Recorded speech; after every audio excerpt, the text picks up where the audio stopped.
Pandemic, shaky economy, human rights violations, and riots. What might be coming next, and why is it all happening? Leo Knighton Tallarico, a longtime professional astrologer, will show us the planetary movements behind all this transformation. Is it possible extraterrestrial beings are a part of all this? Sit back and enjoy the ride as Leo takes us on a journey into the cosmos, showing us humanity's movement into the age of Aquarius, which will unite us all, even in the face of our world's challenges. And now, Perspectives from the Sky with Leo.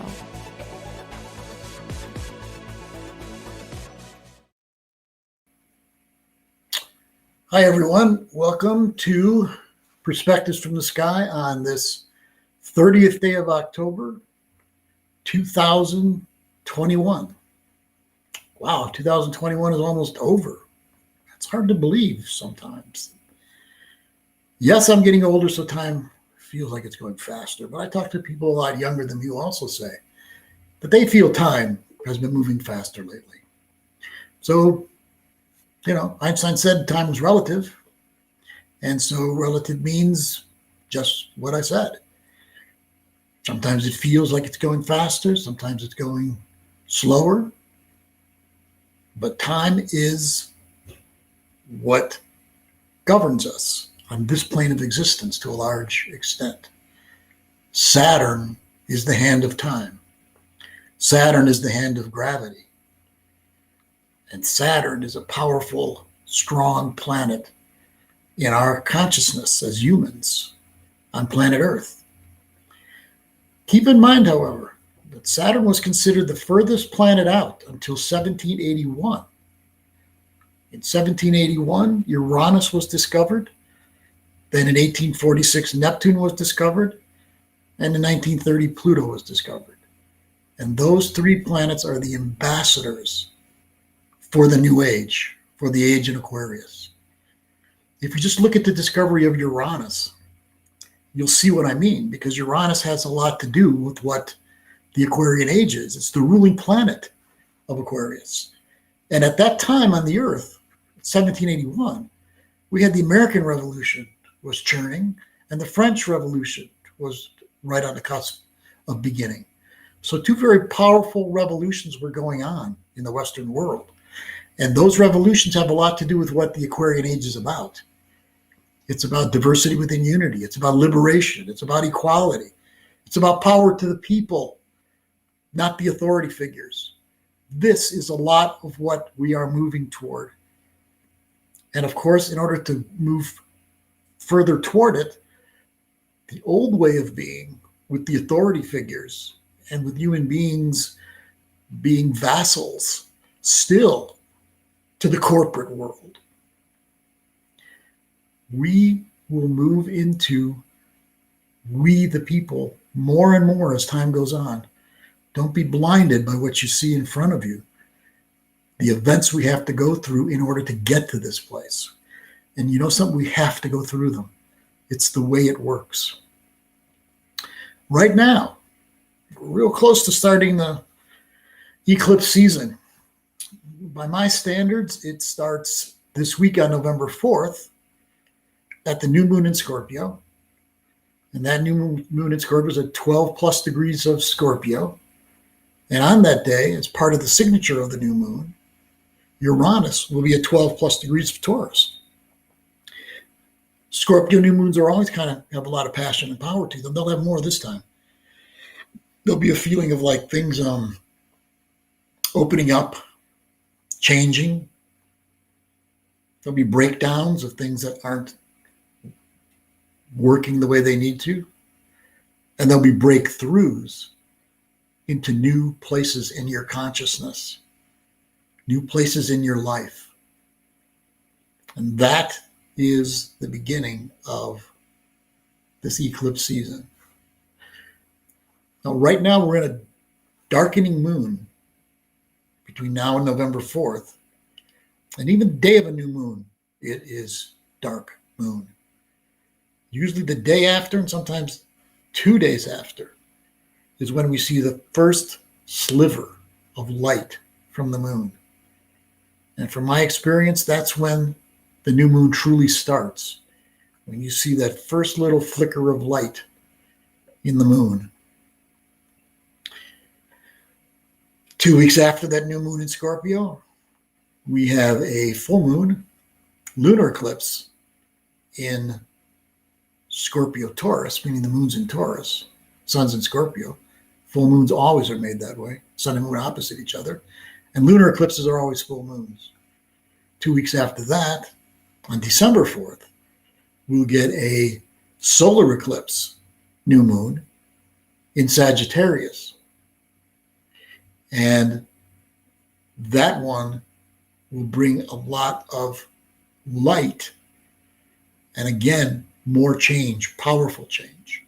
Today, we are honored to have three. I'm going to consider Deborah a guest too, even though she's on most weeks. Deborah, of course, will be on today, and then we'll have Trish Brady, who's been on before. She'll come more toward the end of the show. She's going to pull a card for us to kind of give us a feeling of the eclipse season, to what it's going to be like. And a new guest that we haven't had on before, Candace Talmadge. Candace is an author, and what she's written that we want to talk about today is about Afterlife. We'll talk more about her, but I just want to say that the book is The Afterlife Healing Circle, How Anyone Can Contact the Other Side. I think that you're going to be interested in finding out. More about what the afterlife is. We're going to delve into that with Candace. And at the same time, she can share maybe a little bit, not too much, you got to read the book. She might share a little bit with you about how you can contact the other side. And actually, Deb and I will talk a little bit about that, because an important planetary cyclical event that's happening this weekend, and it coincides with Halloween, is Samhain. Yes, Halloween, Samhain. How could that have happened? Well, think of Samhain as our ancestors were part of the natural part of life, cycles of life, found that this date, which is halfway in between autumn equinox and winter solstice, is meaningful. In fact, all of the dates between the two seasons, all the seasons are meaningful. So this one is Samhain. And so the meaning of Samhain, one of the most important parts about Samhain, is it means that the veils between dimensions is at its thinnest. Can you see how that became Halloween? Like when we were able to tune in on what's on the other side, people that have died, for instance, that could be scary for some people, So all of a sudden there's the ghosts and the goblins and the scary stuff that comes with Halloween. But there's no reason to be that scared about dying, although all of us do get that way when we get up to it, I suppose. But it's part of life. Death and birth. Death and birth. Every moment, someone's dying and someone's being born. Every moment, there's death and there's birth. We're going to explore that a little bit more today. This eclipse season, I've been letting people know, is a very meaningful one.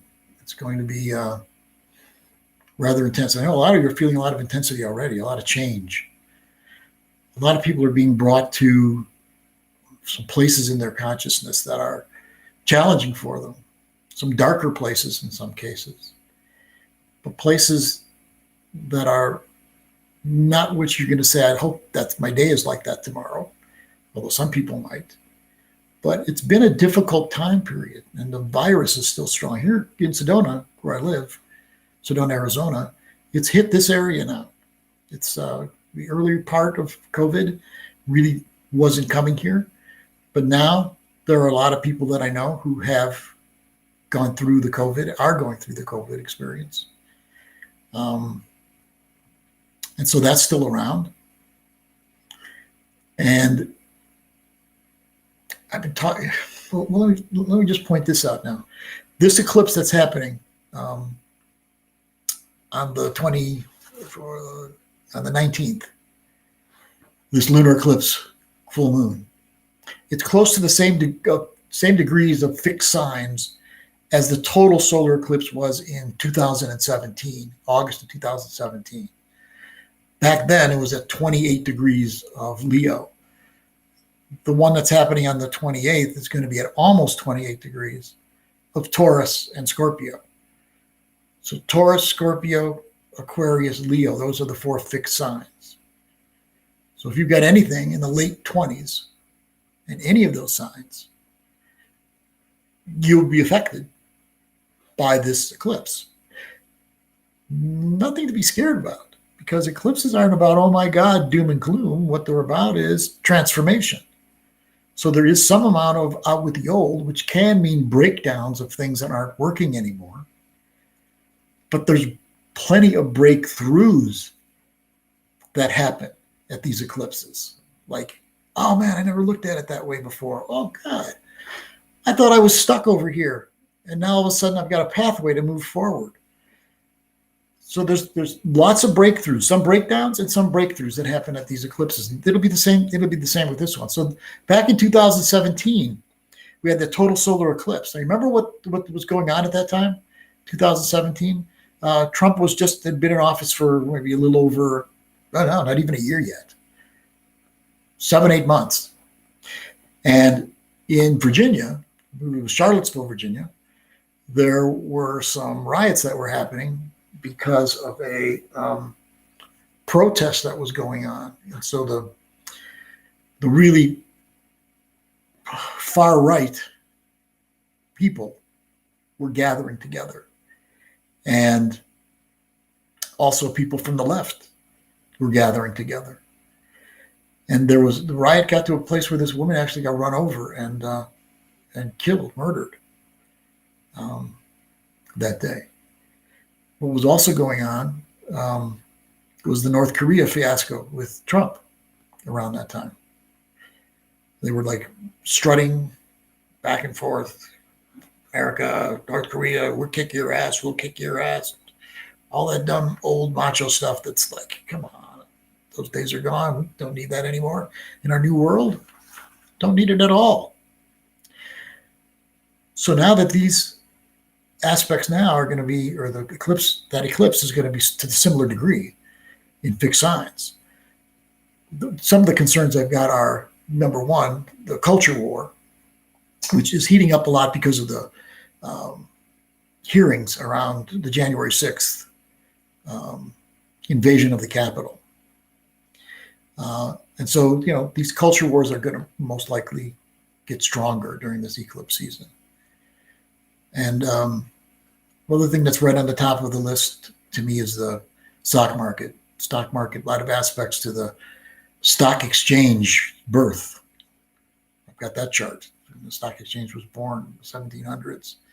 And there's a lot of powerful transformational change happening around that between now and the end of the year, 2022. And I've spoke about some of the other things, places that I have some concern are going to blow up.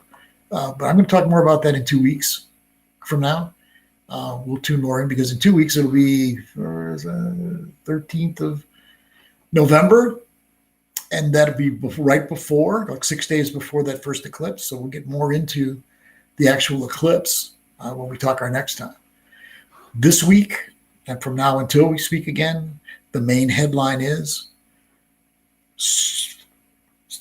New Moon in Scorpio conjunct Uranus. New Moon in Scorpio conjunct Uranus on the 4th. So we're going down, down, down, and darker, darker, darker between now and then. I'm sure a lot of you are feeling that already. Dark does not have to be bad. It's worse when we turn it into something bad. In a lot of ways, it means going internal, looking at things that we don't normally look at, that sometimes we want to avoid. But I found that when people look at these things, even if they're forced to, that there's a lot of really deep healing that happens from looking at things that haven't been resolved yet. So with the Scorpio New Moon, there'll be some things to look at. And between now and that Scorpio New Moon. As you're feeling more yin energy to go down and in, not up and out. In other words, don't go leaping into anything wild or some great adventure. It's a good time to go internal, to be introspective between now and that new moon. So Samhain, our ancestors somehow in their experimentations saw that the veils of life were thinner at that time. I know Deborah, I'm going to talk to Deborah in a second, bring her on. I think I'm going to bring Deborah on right now. Let's see if she's ready to come on. Hey, Deborah. Hey there. Hi. Hey. Do you remember not too many, maybe it was a lot of years ago now, that it was Samhain and we sat by the fireplace. I sure do. Tried to make connection with people who had passed, who were dead from our lives. Yes. Do you remember what happened at that when we did that? I don't remember the details, but I remember we felt communication with them. Yeah, we really did. I think actually my grandfather who died, I remember making contact with him. He was someone who he got divorced from my grandmother and then left the United States and moved to Italy. And I mean, it seems funny now, but it wasn't funny then, I'm sure, to him. But here he is in Italy, and he is riding a bike, like 80 years old, and he gets hit by an olive oil truck and dies. Wow. Like I said, an Italian dying by an olive oil truck seems kind of humorous at this point, but I'm sure it wasn't for him and the family at the time. Do you remember contacting anyone to that night? I believe my mother. Yeah. I cannot remember if it was my grandmother. Maybe it was my grandmother. Maybe my mother was still alive then. Yeah. I think Mom was still alive then. Yeah. Right. So I'm pretty sure it was my grandparents. Yeah. I think it was grandparents. And you're talking about your grandma, especially, that lived to 104. Yes, because I felt so connected to her, and I felt her really strongly. But we've done this other times too, and I've done this with many groups and ceremonies where we open the veils and we just open our consciousness up, our inner knowing, our gateway. We open our gateways. We open the gateways, and the veils are lifted. And we can feel those beings. Like I know for myself, all week I've been feeling my mother really strongly. Tell me more about that. I've just been thinking about her a lot, and her name Rosemary, and I just happened to be reading about the Marys and the Rose, the path of the Rose and the Marys, and her name being Rosemary, and I don't know. I just feel really connected to her, and yeah, I think that's mostly it. But this is a powerful time of year. Could you tell our listeners and viewers more about it? Yeah, and I think the last quarter moon is adding to the depth of it, because we're going to be going through Samhain, All Hallow, this time period, with it being the last quarter moon before the new moon. So I was just reading some of my old wisdoms from the earth that I used to write about this time of year. And there are so many festivals in so many cultures, modern and ancient cultures, at this time of the year. And I always think of this time of year starting at Halloween or Hallowmas, All Hallows Eve, which is tonight, right? Or tomorrow. Yes. Tomorrow. And spanning all the way to the November 6th, because that's actually the midpoint, more close to the midpoint between the equinox and the solstice. So it's actually a festival that has so many dimensions to it, because it's the third harvest of the year after Lammas and the equinox, which are the first. Tell people when Lammas is. Tell people when Lammas is. So Lammas is on August 1st, 2nd. And that's another midpoint. That was the last midpoint between the summer solstice and the autumn equinox. And that's a time when we honor the first harvest. Like, the corn is being harvested and certain things like that. And then each harvest, so this is the third harvest of the year, which is, the pumpkins and all the gourds. And so it's another layer of that. And then, of course, is the ancestors. And in so many cultures, I in the ancient Celtic culture, this is considered their New Year. It's the Celtic New Year.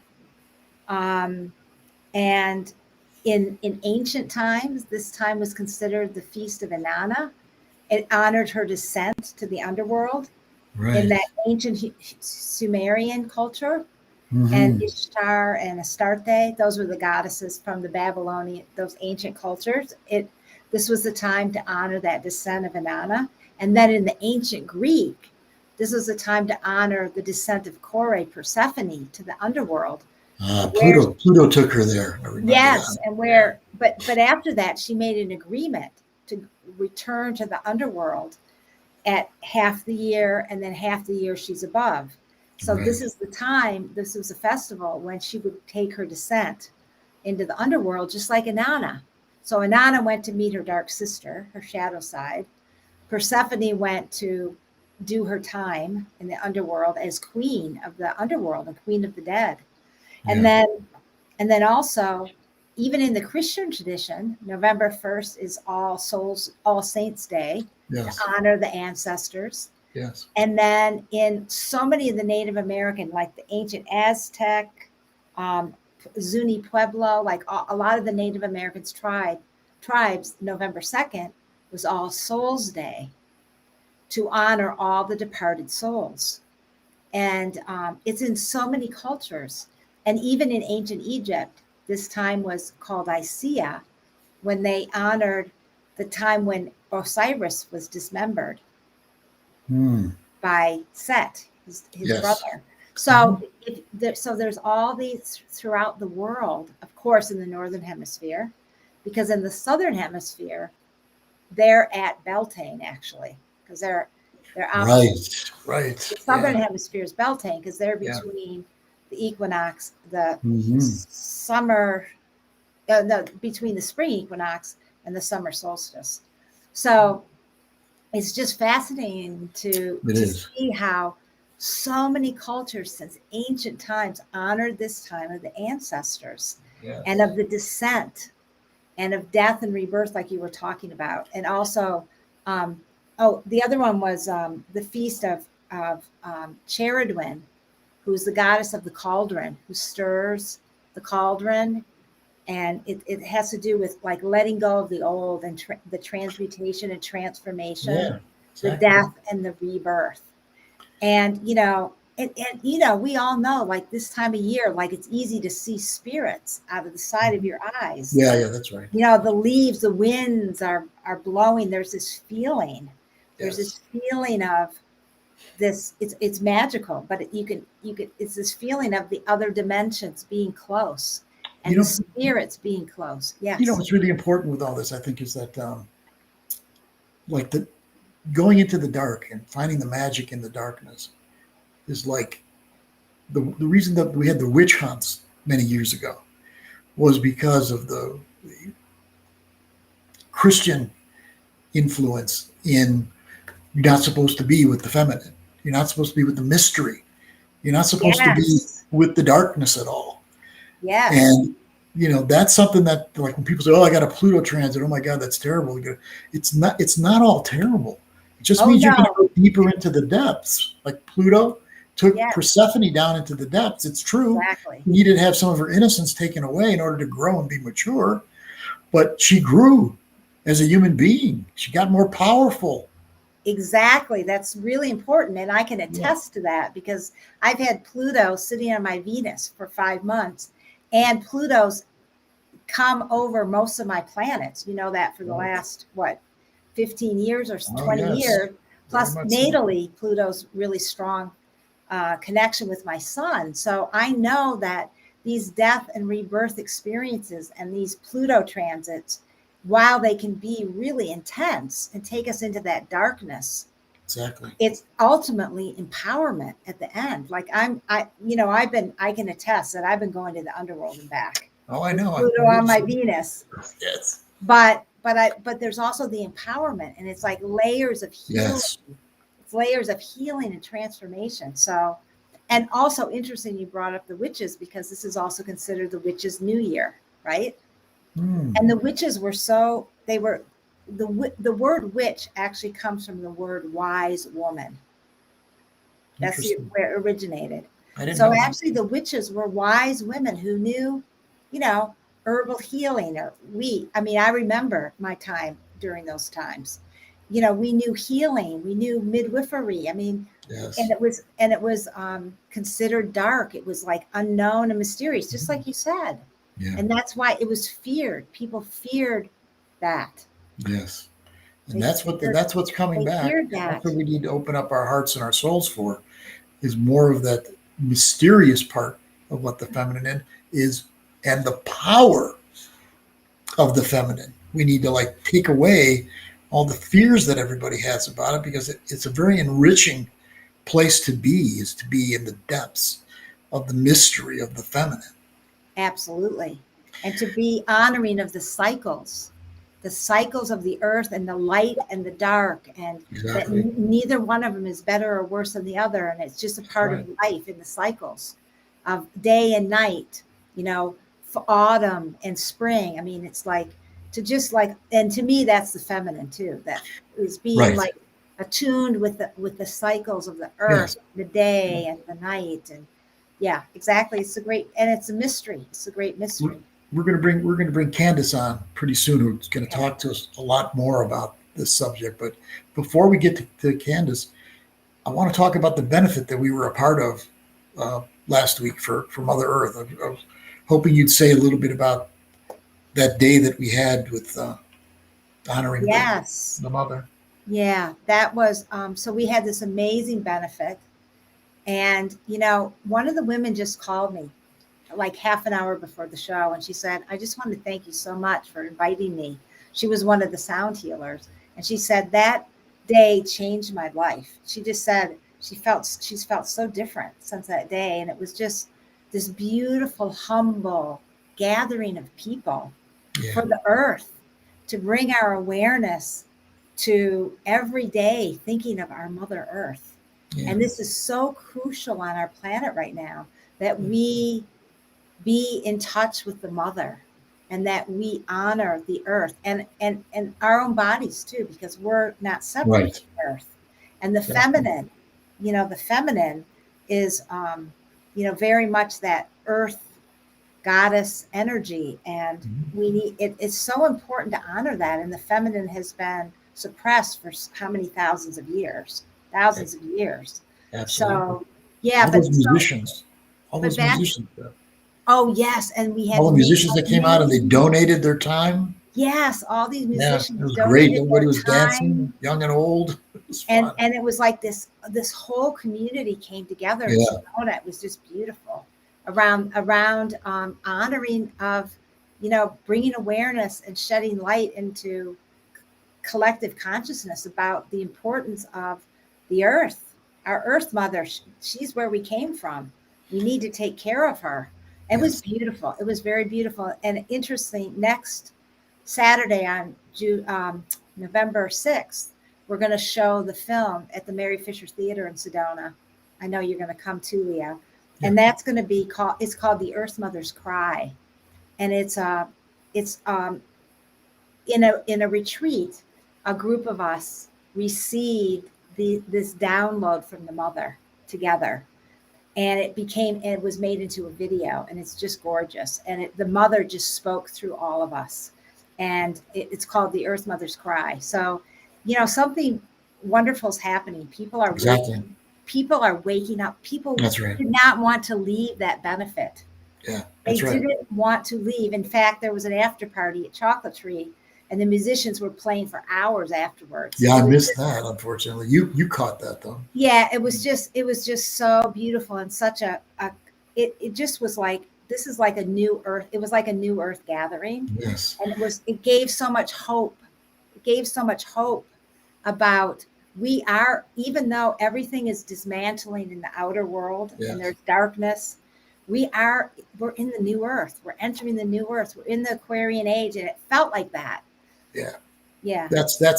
I'm glad, because that's the thing to remember now. I mean, I talk about a lot of the dark things that are coming because I want people to know what we have to deal with. That's the truth of the matter. But the things you're saying now, I mean, the wonderful breakthroughs and the joy and the love that we're feeling from people at the same time that all this darkness is happening. It's really wonderful. It's so important to remember. And I just want to make one little quick announcement for those of you that are interested. I do a new moon meditation ceremony every month, and it's called Dream Seeding the New Earth.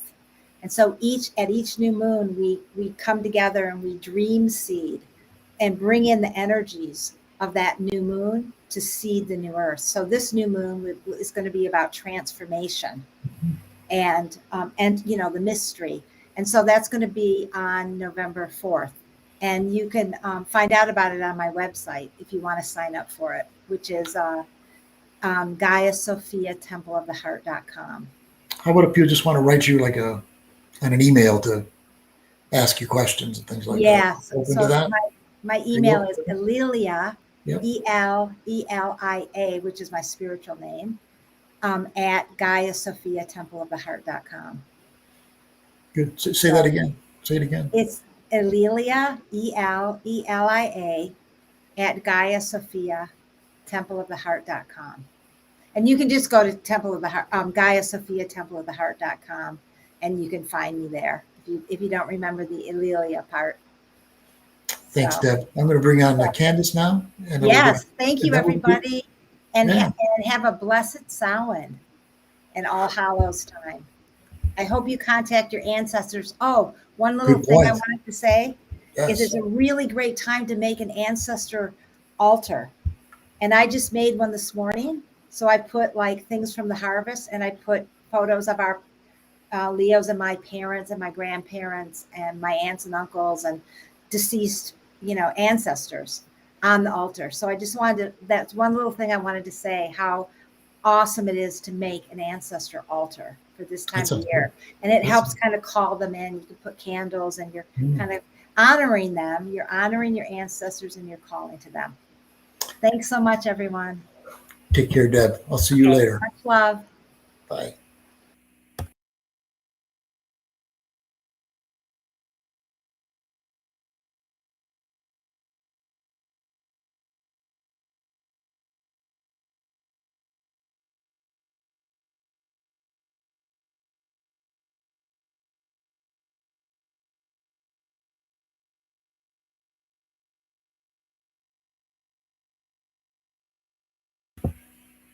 There I am.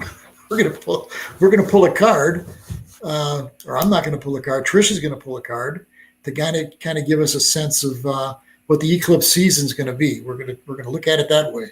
This is a card gonna tell us about eclipse season, and we're gonna bring her on not very long from now. But first, I am excited to tell you that we're bringing on Candace Talmadge. She's been a professional writer since 1976 and an energy healer since 1988.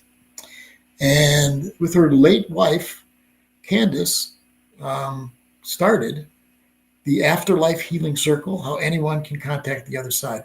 We're going to talk to her about her partner, her late wife, also in just a minute. The spiritual self-help book that I just mentioned to you teaches readers how to contact not only departed loved ones, but with children who are not born yet. I know a lot of you are going to find that quite interesting. Under the byline C.L. Talmadge, Talmadge, she writes and publishes a fiction series that explores what happens when politics, passion, and piety collide in a doomed island nation called Asgard. You know what an interesting book that's going to be. So with no further ado, let's bring on Candace Talmadge. And I think you're there. How come I didn't get Deborah off of here? Deborah, are you wanting to hang on longer? What's going on? Let's see. How did you get on there, Deb?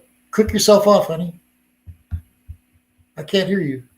Oh, it says drag to move. Okay. That didn't do it. Deborah, can you click yourself off somehow? Let's see. That did it. Yay! We got it working. Candace, hi. Nice to see you. Hi, Leo. Good to see you too. So let's start with the death of your wife, Jana. Do you want to tell people about the relationship and about the death? Well, Jana and I met back in 1986. And the first thing I thought when I saw her and heard her talk was, wow, she's a lot like Judith. Judith is one of the characters in my fiction series. And it turns out she was Judith, because my fiction is really about, it's really an autobiography of several of my past lives and the past lives of family and friends. So Jana was my best friend. She got me through a lot of times that I made unnecessarily difficult because of my stuff, but Jana was always there for me. But last year she succumbed to not COVID, but the other C word, cancer. And knowing in my bones that only her physical body died. And this is why it was important for Jana and for me that we share how we help people contact departed loved ones or loved ones who have not yet been born. I know that sounds strange, but what you have to grasp is that the soul is a continuum. It is based in energy. It doesn't die. It transforms. You're talking about transformation in the chart here. Well, both birth and death is simply a transformation. An image that makes it perhaps easier to understand a little bit is, think of consciousness, the soul, spirit life, as a flowing river. All right? We are in the flow of consciousness when we are not in a physical body, but we are still actually in the flow of consciousness even when we're in a physical body. But we lose track of that in the physical body for many reasons. But when we have a physical life, we step onto the shore for a while, and we have what we perceive as a physical body for a time. And then our physical body dies, and we go back into the flow of spirit or consciousness or whatever you want to call it. I'm not really picky on any of those things. So what happens is, when we're in the physical body, we are trained to distrust the dark, the intuitive, all the so-called female parts of ourselves. Exactly. We are told that they're not logical and they're not rational, therefore they're invalid or not as valid as the logical, the rational, the light, etc. The masculine, whatever you want to, all those things that are yang, those are favored. The yin is not. The problem becomes that, Leo, when you do not pay attention to your intuitive half, you are cut off from your own soul nature and the spirits of those who either passed or died or are not yet born. Exactly. And I mean, wouldn't it be great if parents, expectant parents, could actually know who their children are, what their children's mission is in life, their purpose, and what their lessons are. In other words, when this little baby comes to you, he or she is no longer a bawling stranger, but a soul you know, and you realize, oh, gosh, I'm a guardian of this being's childhood, but I already know how I can help and what this child essentially needs from me to thrive.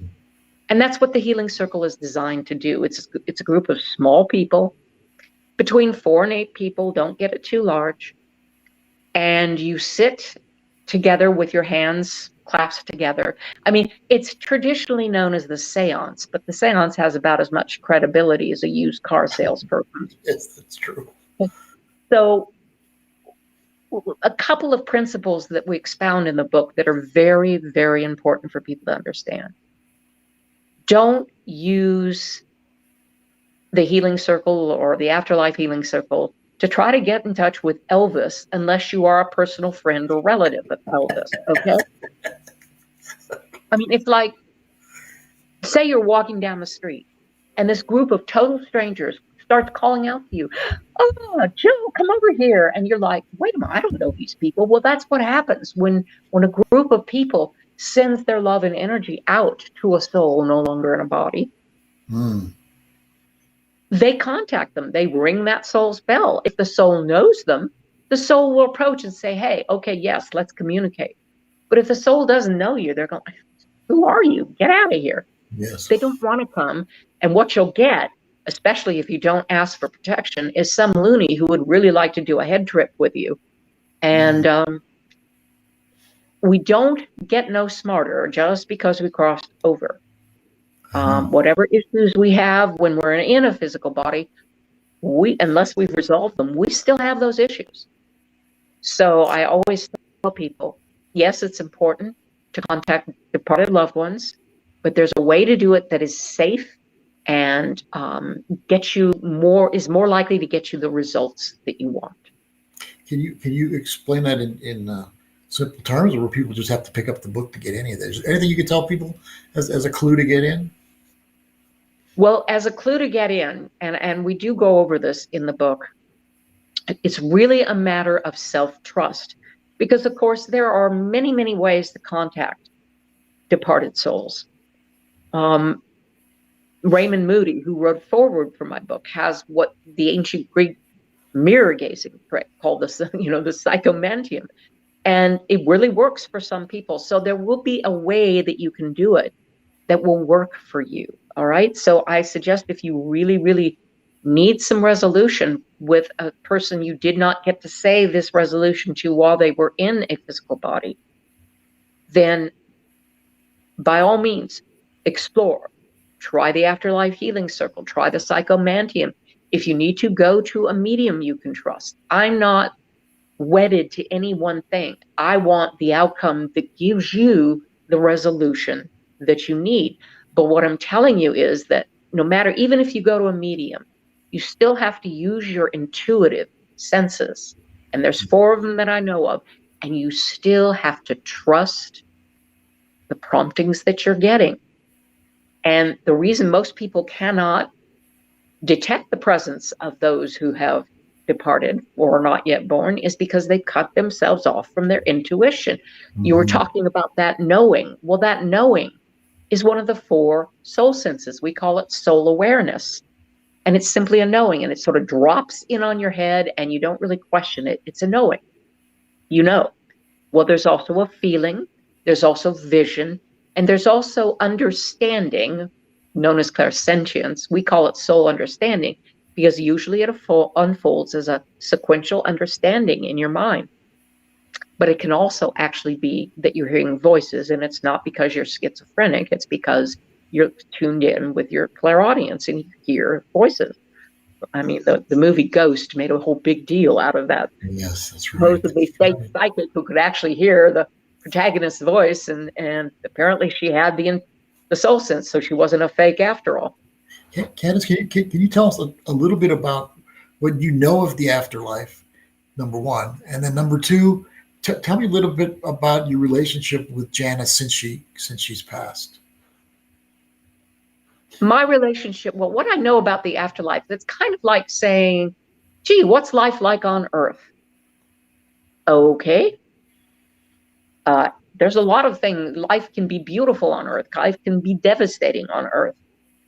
The afterlife isn't as limited as our perception or limited understanding makes it. You won't have a physical body, and thus you will be deprived of your physical senses, which are 5 more channels of communication. But you still know that you are you, and you still carry all your baggage with you unless and until you resolve it. So I always tell people there's no time like now, the present, to resolve whatever you can resolve. All right? You've only got all of eternity, but how much baggage do you want to keep carting through to eternity? That's the question. Yes. And then is there once you've done a lot of what that work is that you need to do, do people then come back in another life right away? Do you know how that works at all, or is that kind of like a mystery? I think it's a free will. I don't think there's some sort of divine order. Nope, you can only come back once every 500 years, or that's not my understanding. My understanding is that souls will complete whatever it is they need to complete on the other side. And they'll either stay there or they'll be wanting to come back into a physical experience. And this is not the only planet they can do it on. All right. There are many, many ways, but they'll choose a physical incarnation, and they will look for parents, perhaps souls that they've had a past with. They'll choose a purpose. They'll choose lessons they want to tackle. And they will also choose a date and time that gives them if they're smart. Now, we're assuming that souls who do this, who go through this process, who bother to do it, because they know it sets them up for much more less heartache and struggle in this life. But a lot of souls just rush back in at the first opportunity, and then they have big problems. So again, there's the smart way to do it, the thoughtful way to do it, and then there's the way to do it that a lot of people do it. They just run headlong without thinking.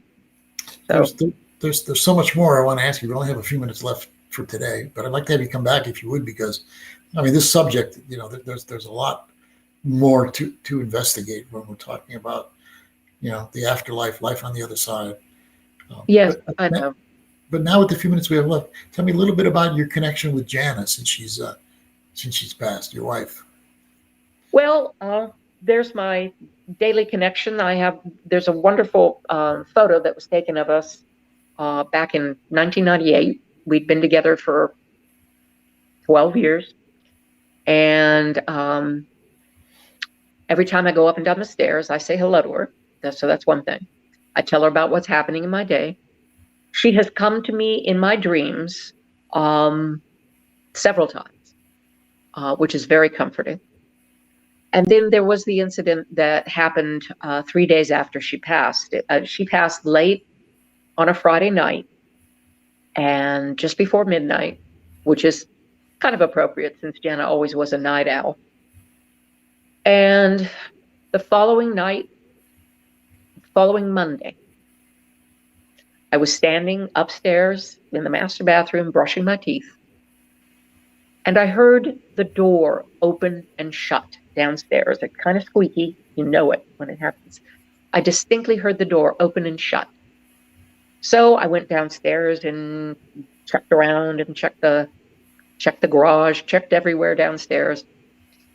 Nobody physical was there, but I knew when I heard it what was going on. It was that she was coming back to check up on me. So she does come from time to time. We either communicate when I'm in the dream state, or I can just kind of feel her presence. When Deborah was talking about the relative who was on her mind, that's one way a soul who's not in body wants to connect with you, is they will suddenly just you'll be thinking about them, and you'll go, wait, why am I thinking about old Uncle Dave? He's been gone for years, and suddenly Uncle Dave is in your mind. That's because Uncle Dave is sending you a message. Souls not in body can still send you those intuitive messages, just as you can reach out intuitively to them. So it's a two-way street. Thank you, Candace. Would you tell people how they can get a hold of you so they can get a hold of the book or other books you write also? Well, the book is available on Amazon or Barnes & Noble in ebook form or paperback. The website is thehealingcirclebook.com. That's you can email me through that site, and you can read a little more about the book and about me and about Jana. And I just hope that whatever route you take, whether you get the book and do the healing circle or the psychomantium or go to a medium, what you want when you contact a loved one is resolution, and to know that that person is not gone forever, that you will be with that person again. That's the most important reassurance that you need. What's that site? The website again? Give people that website again. Yeah, it's called thehealingcirclebook.com. Wonderful. Thanks for being with us, Candace. I really appreciate it. Thank you, Leo. Hope you'll come back. I will. Good. Take care. You too. Bye.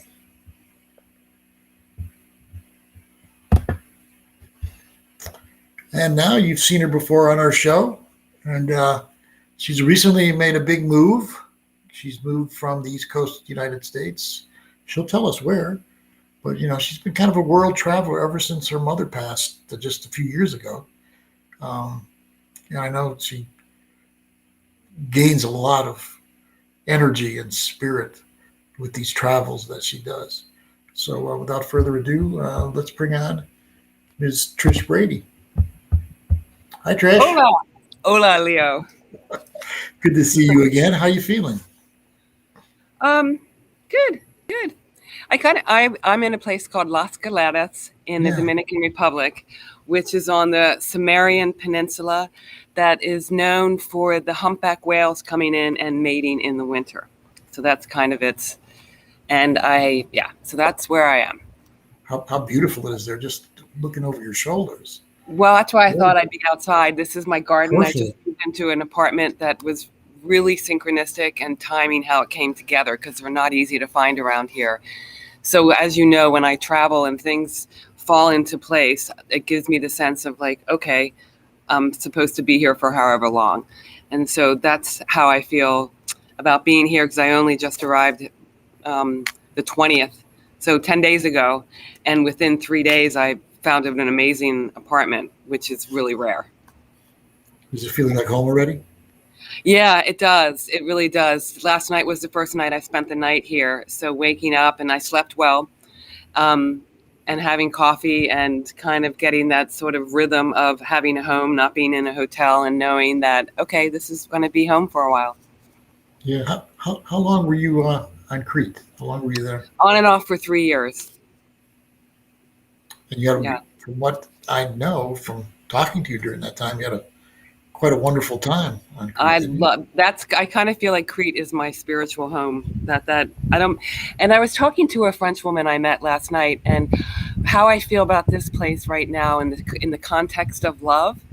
It's like a first date. I don't really know yet.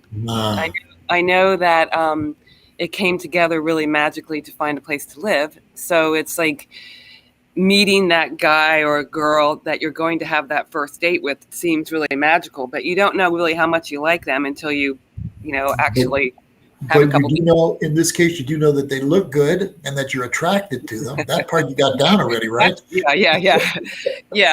It's not like some inner city ghetto where like, I don't think I want to go on this date. I don't need to spend two. We don't have to have the second one.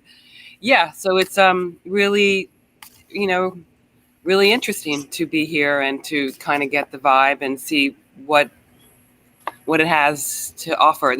I've had like a lot of synchronicity so far, which in Crete, I had a lot more enthusiasm for the synchronicity when it happened. And here, for some reason, I'm feeling a little bit more cautious, and I'm not entirely sure why. Might be in part the time of year that we're at, Yeah. Everything's kind of going down and in now, especially now we're at the dark moon. So we'll see what happens after you turn to more light at the new moon. Yeah, tell me about this deck. Okay, so this was given to me as a gift. These cards were given to me as a gift, which is what I prefer, as opposed to buying cards for yourself. That's sort of how I was introduced to them many, many years ago. How I was introduced to any type of cards was that they're best to be given as a gift as opposed to buying yourself. However other people do it is entirely up to them, and I don't care. But that's kind of what works best for me. So, a friend of mine gave me these Gaia Oracle deck, guidance, affirmations, and transformation, and I've been using them, and I really like them a lot. So I'm just gonna. Let's get a card for.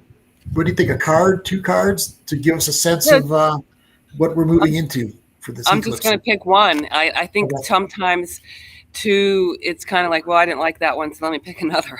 Yeah, you're right.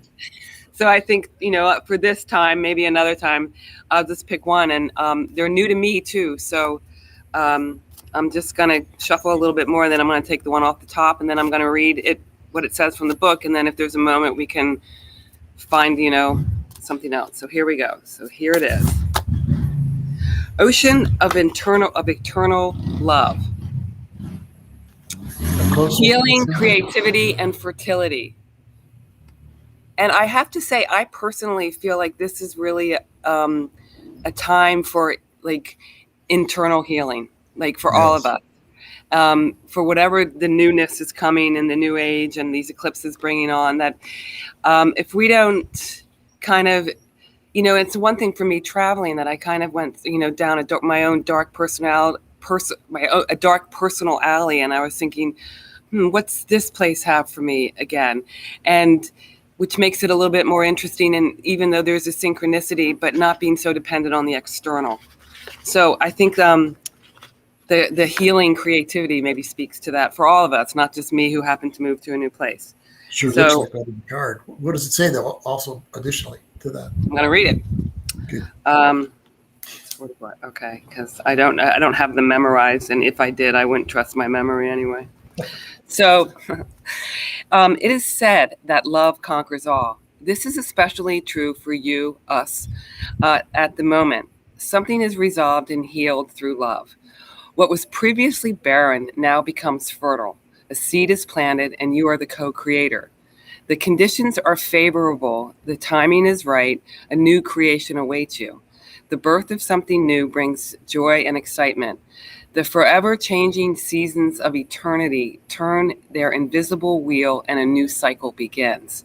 A new image is born, which I kind of like for around this Halloween, because I feel like, I've had experiences with the people that have passed contacting me through meditation and stuff, and even people that I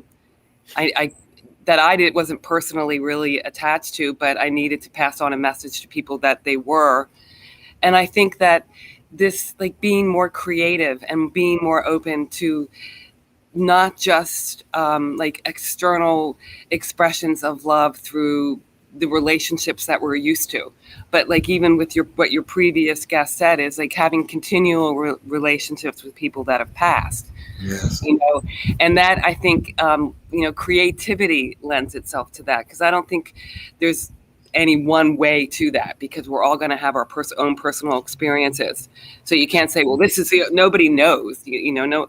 So whatever your personal experience is with, people who have passed contacting you, you can share and listen to somebody else's, and then just have an open, creative mind to incorporate all of it. I think. Have you had your mother contact you since she died? She died when? My mother, well, here's something interesting I want to say about that. My mother died May 2015, and she has contacted me several times since her death. But the moment she died, what I found so interesting was I was sleeping on the couch downstairs, and we knew because she was in hospice, so it was like hours. It wasn't like a big, shocking surprise.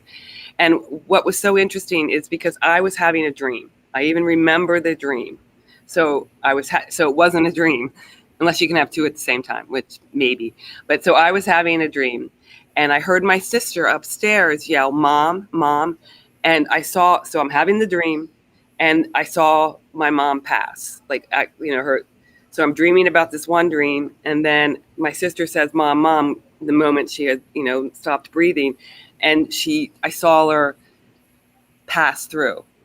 Wow. And then a couple days before she died, there was this plant, and she told me that she was going to contact me through the plants. And I got real excited, and she got really annoyed, but I got really excited, and I was like, "Oh, thank you, Mom." And she thought, okay, whatever. The plant was just a green plant. The day she died, it was covered in white flowers. Ooh. And I went running into my sisters, and I was like, and they were all sad, and I had a lot of experiences that, of course it's sad, but it was more than just that. Yes. And I went running to my sisters, and I said, I have 3 sisters. She's okay. Look at this plant. And they were like, go away. So, you have to. They weren't on the same station you were at that time. No. That's kind of one of the reasons why I like to travel and be in new places, is because I felt like I belonged. And then I got put in a box sort of, oh, she doesn't belong. It's Trish. in a loving, kind way, but I didn't. It still was a box of not belonging. Yes. And then when I travel, where you clearly are not of the country origin where you are, there's no box to put you in. You're just simply, yes. and it's always felt very freeing to me because I don't belong.